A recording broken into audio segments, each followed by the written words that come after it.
आप देख रहे हैं SPN 9 न्यूज और आपके साथ मैं हूं फिजा काजमी। कांग्रेस का लगता है समय ही खराब चल रहा है।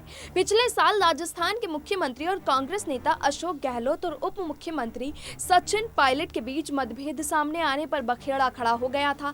इसके बाद सचिन पायलट को मंत्रिमंडल से हटा दिया गया था, साथ ही उनके कुछ समर्थक विधायकों को भी हटा दिया गया था। हालांकि बाद में दोनों पक्षों में सुलह हो जाने पर सरकार पर कोई खतरा नहीं आया, लेकिन पार्टी के अंदर बगावत और विद्रोह की चिंगारी कभी कभी फिर से दिखाई देने लगती है। विधानसभा में सत्ताधारी कांग्रेस पार्टी के एक विधायक रमेश मीणा प्रश्नकाल के दौरान प्रश्न पूछने के लिए खड़े हो गए तो उनका माइक खराब था, लिहाजा वो दूसरी सीट पर जाकर बोलने लगे। इस पर अध्यक्ष CP जोशी ने उन्हें ऐसा करने से रोक दिया। उन्होंने कहा कि आप अध्यक्ष को डिटेक्ट नहीं कर सकते। अगर मुझ पर विश्वास नहीं है तो नया अध्यक्ष चुन लीजिए, मुझे खुशी होगी। अपनी ही सरकार, अपनी ही पार्टी और अपने ही अध्यक्ष के इस व्यवहार से विधायक रमेश मीणा परेशान है। वो बार बार अध्यक्ष को ये बताते रहे कि उनका माइक खराब है, उन्हें वो सीट दी गई है जिस पर माइक की व्यवस्था नहीं है। ऐसे में वो अपनी बात कैसे रखें? लेकिन अध्यक्ष ने कुछ भी सुनने से मना कर दिया और उनको कड़ी फटकार लगाते हुए अपनी सीट पर जाकर बैठने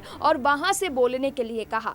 आरोप है कि रमेश मीणा सचिन पायलट के समर्थक हैं और दलित समुदाय के हैं। उन्होंने आरोप लगाया कि सदन में सचिन पायलट के समर्थक विधायकों के साथ भेदभाव किया जाता है। सदन से निकलने के बाद उन्होंने बाहर संवाददाताओं से कहा कि प्रदेश सत्ता और संगठन नेतृत्व अनुसूचित जाति और जनजाति और अल्पसंख्यक विधायकों के साथ भेदभाव करता है।